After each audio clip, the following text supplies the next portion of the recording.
السلام عليكم ورحمة الله تعالى وبركاته. بسم الله الرحمن الرحيم. ரியாதுஸ் சாலிஹீன் பாடம் 74. இந்த ரியாதுஸ் சாலிஹீன் கிதாபினுடைய 74ஆம் நாள் பாடத்தில் நாம் அமர்ந்திருக்கின்றோம். இந்த பாடத்தில் பாபுல் ஹத், தூண்டுதல் என்பதை குறித்தான பாடம் என்ற தலைப்பின் கீழ் அமையக்கூடிய ஹதீஸை பற்றி நாம் பேசிக்கொண்டிருக்கின்றோம். அல்ஹம்துலில்லாஹ்.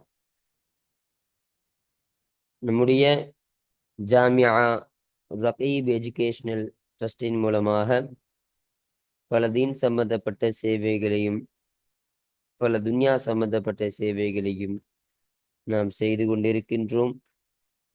இந்த சேவைகள் எவ்வித தொய்வின்றி தொடர்ந்து நடைபெறுவதற்காக நீங்கள் துஆ செய்யுங்கள், இன்னும் ஆதரவு தாருங்கள். நன்மையில் ஒன்று சேருவோம், முந்திக் கொள்வோம். உங்களுடைய நன்கொடைகளை எங்களுக்கு நீங்கள் வழங்க விரும்பினால் எங்களுடைய பேங்க் அக்கவுண்ட் டீட்டெயில்ஸ், வங்கி முகவரிகள் இங்கு கொடுக்கப்பட்டு இருக்கின்றது. இது அல்லாமல் இங்கு QR ஸ்கேனும் கொடுக்கப்பட்டிருக்கின்றது. இதன் மூலமாக நீங்கள் ஸ்கேன் செய்தும் உங்களுடைய நன்கொடைகளை நீங்கள் எங்களுக்கு தாராளமாக வழங்கலாம். அல்லாஹு தஆலா இதன் மூலமாக உங்கள் வாழ்நாளை மென்மேலும் பரக்கத்தாக்கி வைப்பானாக. ஆமீன் ஆமீன் யா ரப்பல் ஆலமீன்.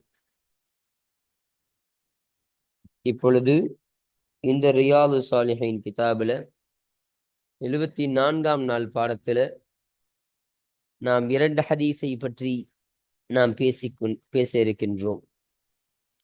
அந்த 2 ஹதீஸில் முதலாவது ஹதீஸானது நபியின் மரணத்திற்கு முன்னால் என்ற தலைப்பின் கீழ் இந்த ஹதீஸை நாம் அமைத்திருக்கின்றோம்.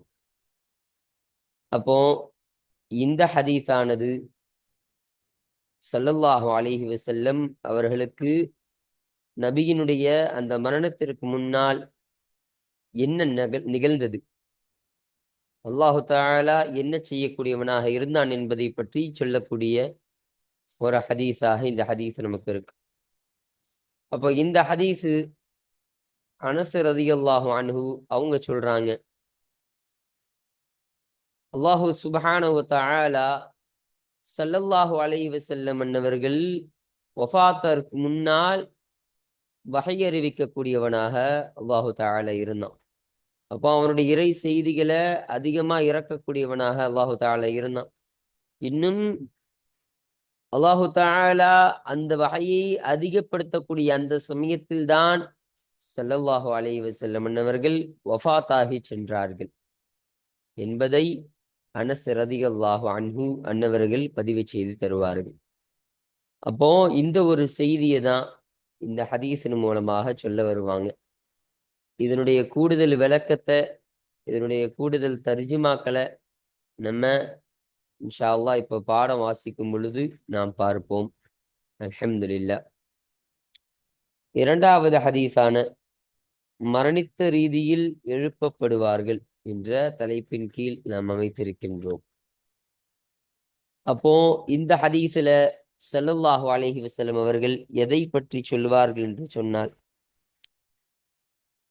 அடியார்கள் எல்லோரும் அவர்கள் எந்த ஒரு ரீதியின் மீது, எந்த ஒரு நிலையில, எந்த ஒரு ரீதியில அவர்கள் மரணிக்கப்பட்டார்களோ அப்படியே எழுப்பப்படுவார்கள் என்பதாக ஸல்லல்லாஹு அலைஹி வஸல்லம் அவர்கள் சொல்வார்கள். அப்போ ஒரு மனுஷன் வஃபாத் ஆகும்போது அவன் எப்படி இருக்கிறானோ, முஸ்லிமா இருக்கிறானோ, இல்ல காஃபிரா இருக்கானோ, இல்ல நல்லவனா இருக்கான், கெட்டவனா இருக்கிறான், அவன் எப்படி இருக்கக்கூடிய நிலைமையில அவன் வஃபாத் ஆகிறானோ அதுதான் அவனுடைய கடைசி நிலைமையா இருக்கு. அப்போ அதை கணக்கெடுத்து தான் அவனுடைய மறுமை நிலைமை என்பது அது மாறக்கூடியதா இருக்கும். அப்போ அதே நிலைமையில் தான் அவனுடைய மறுமை நிலை இருக்கக்கூடியதாக இருக்கும். அப்போ அதே நிலையில் அவன் எழுப்பப்படக்கூடியவனாக இருப்பான் என்பதை ஸல்லல்லாஹு அலைஹி வஸல்லம் அவர்கள் இந்த ஹதீஸின் மூலமாக சொல்ல வருவார்கள். அப்போ இந்த ஹதீஸினுடைய அந்த கூடுதல் செய்திய விளக்கத்தை நம்ம இந்த ஹதீஸ் வாசிக்கும் பொழுது, தர்ஜுமா வைக்கும் பொழுது நாம் பார்ப்போம். அல்ஹம்துலில்லாஹ்.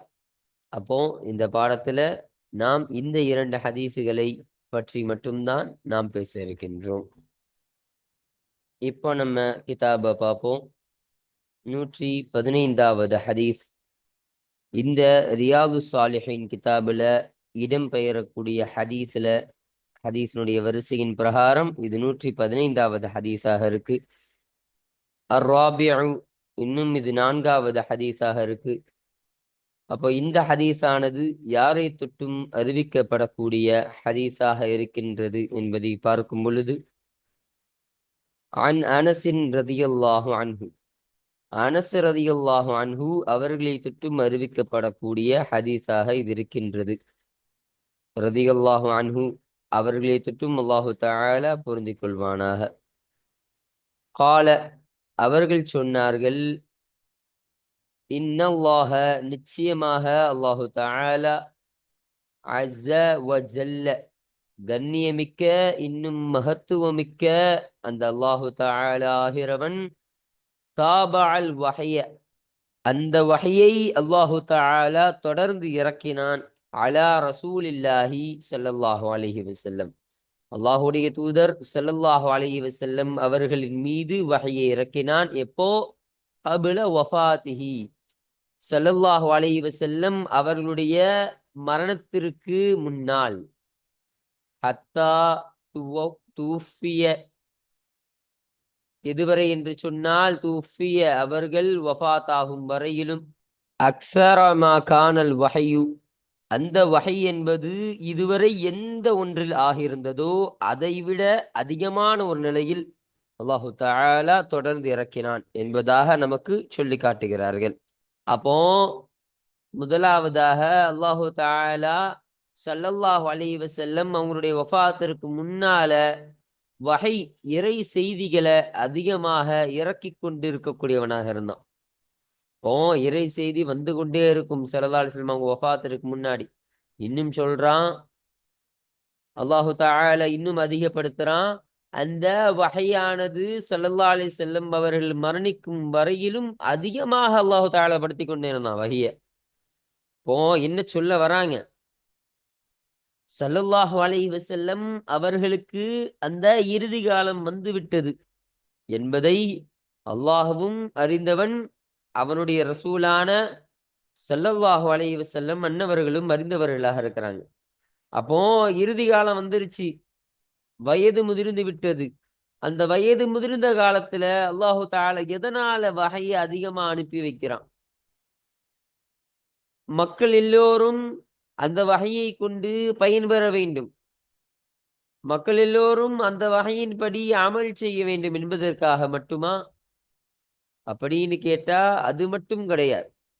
அதுவும் அவசியம்தான். மக்கள் அந்த வஹையை பின்பற்ற வேண்டும், மக்கள் அந்த வஹையை ஏற்றுக்கொண்டு, அந்த இறை செய்தி ஏற்றுக்கொண்டு அதற்கான அந்த ஹுக்குமுகளை, சட்டங்களை அவர்கள் மாற்றி அமைத்து அதன்படி அவர்கள் வாழ வேண்டும் என்ற எண்ணத்தோடும் தான் அல்லாஹு தஆலா அதை இறக்கணும்.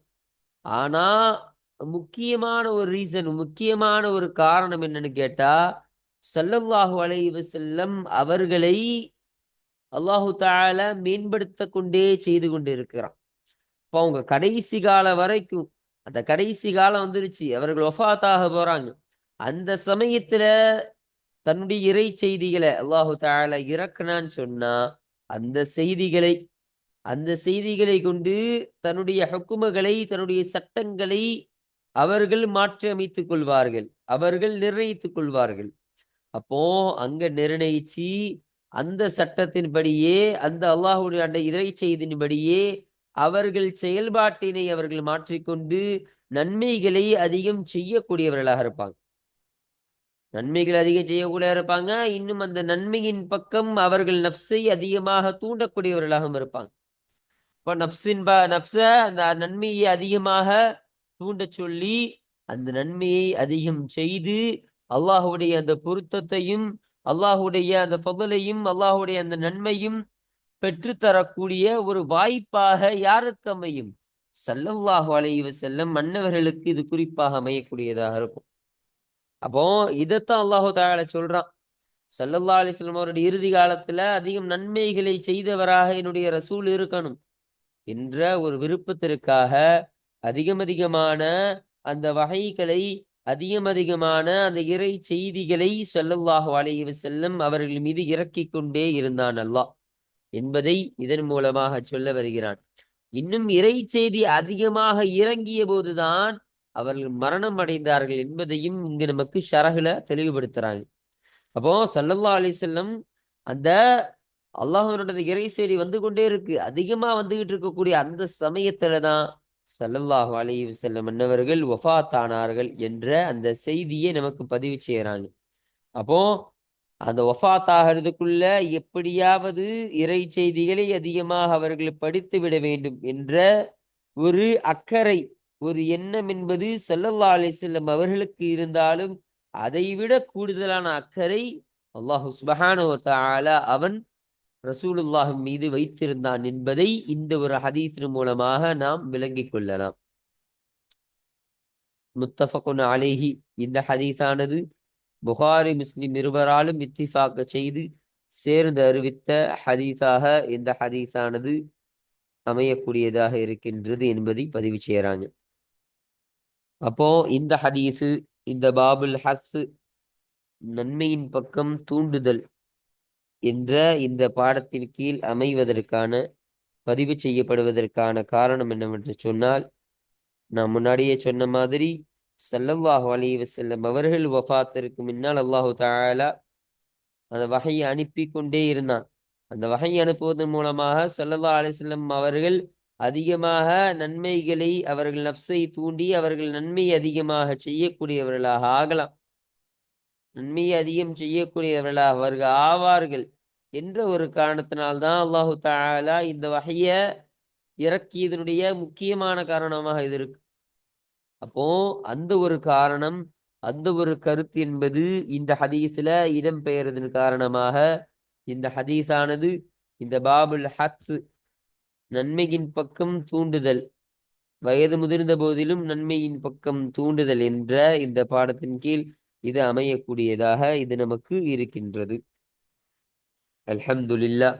இன்னும் நாம் மேலேயே சொல்லப்பட்டது மாதிரி நபியின் மரணத்திற்கு முன்னால் என்ற தலைப்பின் கீழேயும் இந்த ஹதீஸானது அமையக்கூடியதாக இது நமக்கு அமைகின்றது.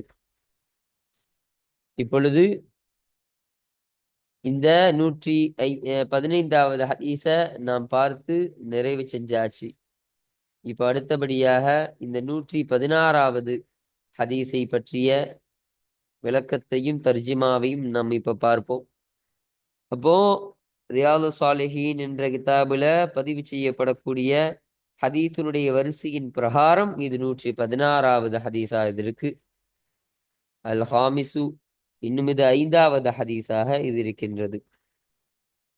இது 5வது ஹதீஸ் இந்த பாபுல் ஹஸ் என்ற பாடத்தின் கீழ் அமையக்கூடிய அந்த வரிசையின் பிரகாரம் இது 5வது ஹதீஸாகவும் இருக்கு.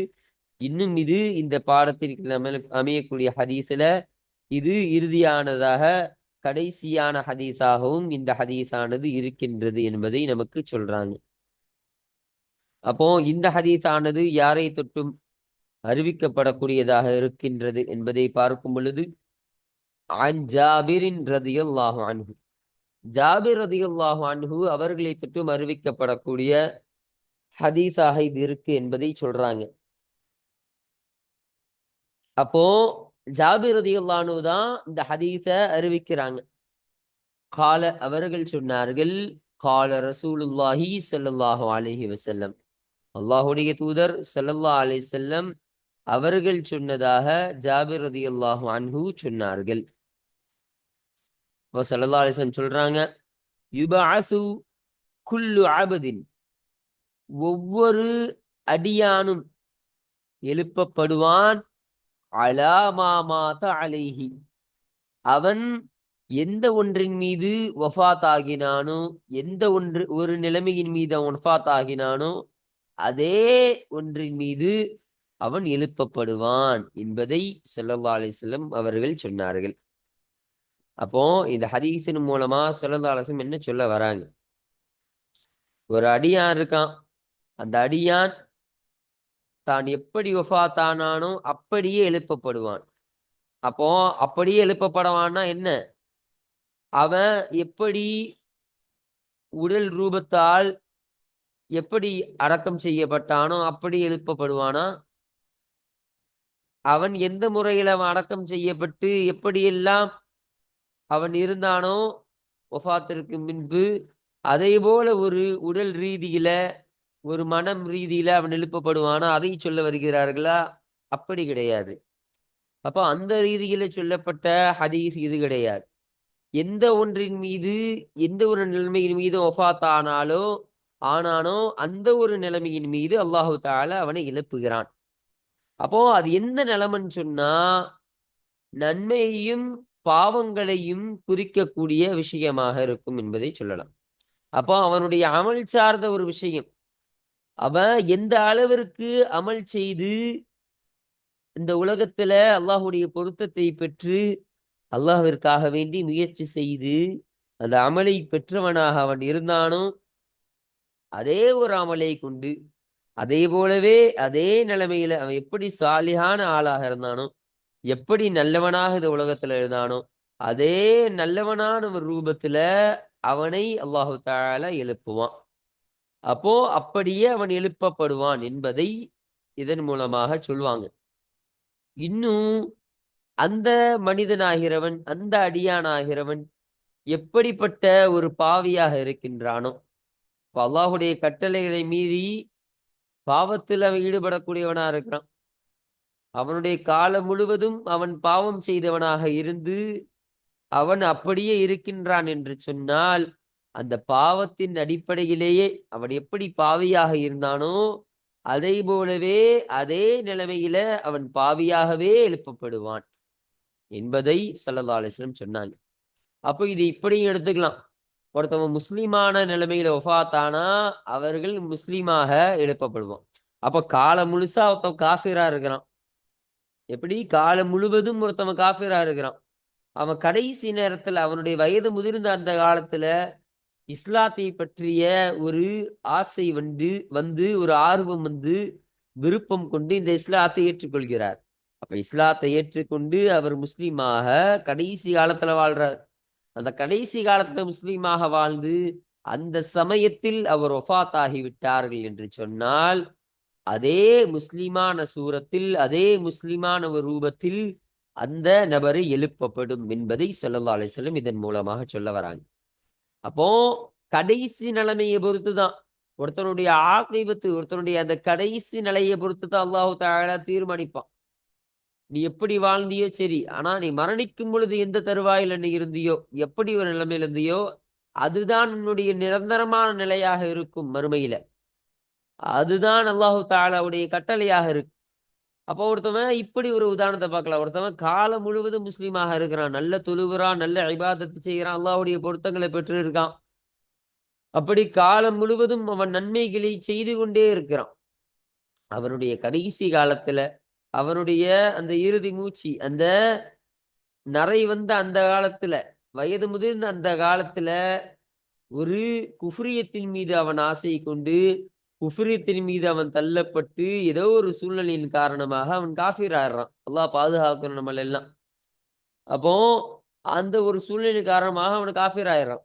அப்படி அவன் காஃபிர் ஆகிவிட்டு, அதே காஃபிரான நிலைமையில அவன் அவன் வஃபாத் ஆகிவிட்டான் என்று சொன்னால், அவன் எப்படி அந்த காஃபிரான நிலைமையில வஃபாத் ஆனானோ, அப்படியே அவன் எழுப்பப்படக்கூடியவனாக இருப்பான். அப்போ அந்த காஃபிராக தான் அவன் கருதப்படக்கூடியவனாக இருப்பான். அந்த காஃபிர் என்பதாக தான் அவனுடைய நிலை மறுமையில் ஆகக்கூடியதாக இருக்கும் என்பதை இதன் மூலமாக நாம் விளங்கிக் கொள்ளலாம்.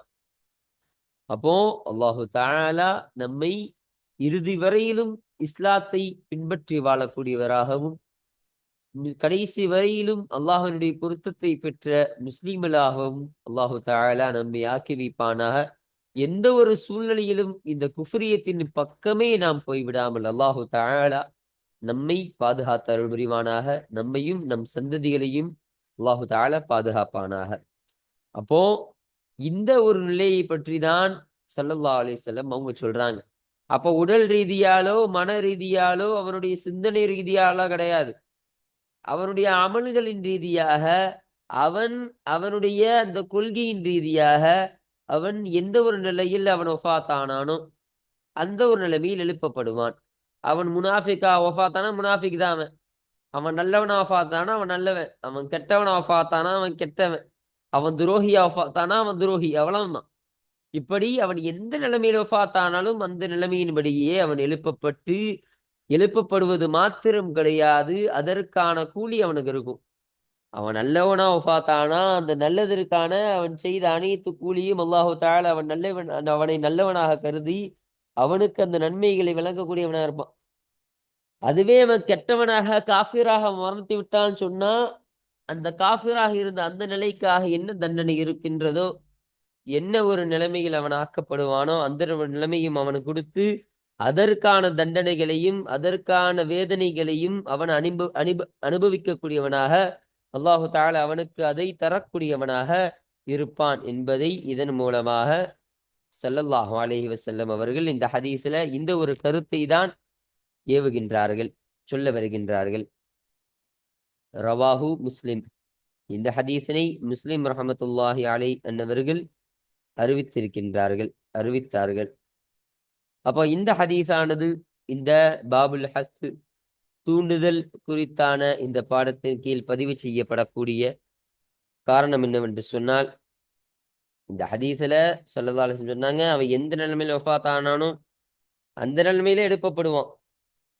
அப்ப என்ன இதன் மூலமா சொல்ல வராங்கன்னா, இதில் ஒரு கூடுதல் உபதேசத்தையும் நம்ம எடுத்துக்கொள்ளலாம்.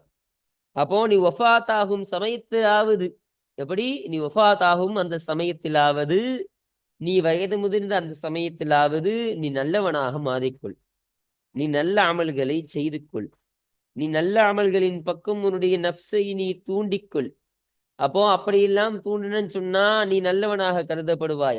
அப்போ நீ வஃபாத்தானன்னு சொன்னா அந்த நிலைமையில் நீ எழுப்பப்படுவாய். அப்போ நீ அல்லாஹ்விடத்தில் நீ தப்பிச்சு விடுவாய். நீ தப்பித்து விடுவாய் என்பதை ஸல்லல்லாஹு அலைஹி வஸல்லம் சொன்னாங்க. அப்போ இந்த ஒரு கருத்து உள்ள வருதா இல்லையா? நீ நன்மையின் பக்கம் தூண்டு. நன்மையின் பக்கம் உன்னுடைய நப்சை தூண்டிக்கொள். நீ வஃபாத் ஆகுவதற்கு முன்னால் உன்னுடைய வயது முதிர்ந்த அந்த காலத்தில் என்பதாக இந்த கருத்தை இந்த ஹதீஸு உள்ளடக்கியதன் காரணமாக தான் இந்த ஹதீஸானது இந்த பாபுல் ஹஸ் இந்த தூண்டுதல் என்ற இந்த பாடத்தின் கீழ் பதிவு செய்யப்படக்கூடிய காரணமாக இது நமக்கு அமைகின்றது. இன்னும் நான் மேலேயே சொல்லப்பட்டது மாதிரி மரணித்த நிலையிலேயே எழுப்பப்படுவார்கள் என்ற தலைப்பின் கீழையும் இந்த ஹதீஸானது அமையக்கூடியதாக இது நமக்கு இருக்கின்றது. அப்போ இன்றைய பாடத்துல இந்த 115வது ஹதீஸையும் 116வது ஹதீஸையும் பார்த்தாச்சு. அப்போ இந்த 116வது ஹதீஸோட இந்த பாபுல் ஹஸ் தூண்டுதல் குறித்தான இந்த பாடத்தில் இடம்பெறக்கூடிய அந்த ஹதீஸுகள் நிறைவு செய்யப்படுகின்றது. அப்ப இந்த ஹதீஸோட இந்த பாடத்தை நம்ம நிறைவு செய்கிறோம். அப்போ இந்த பாடத்தில் படித்த அனைத்து இல்முகளையும் அல்லாஹு தஆலா நம்முடைய மனதில் அல்லாஹு தஆலா கபூலாக்கி தருவானாக. ஆமீன் ஆமீன் யா ரப்பல் ஆலமீன். அப்போ இன்ஷா அல்லாஹ் நாம் அடுத்த பாடத்துல இந்த 13வது பாடமான இந்த பாடத்தை குறித்தான இந்த விஷயங்களையும் அதில் இடம்பெறக்கூடிய ஹதீஸுகளையும் அதனுடைய தர்ஜுமாக்களையும் கருத்துக்களையும் நாம் அடுத்த பாடத்தில் நாம் பார்ப்போம். வாஹிர் தஅவானா அனில் ஹம்துலில்லாஹி ரப்பில் ஆலமீன். அஸ்ஸலாமு அலைக்கும் வரஹ்மத்துல்லாஹி தஆலா வபரகாத்துஹு.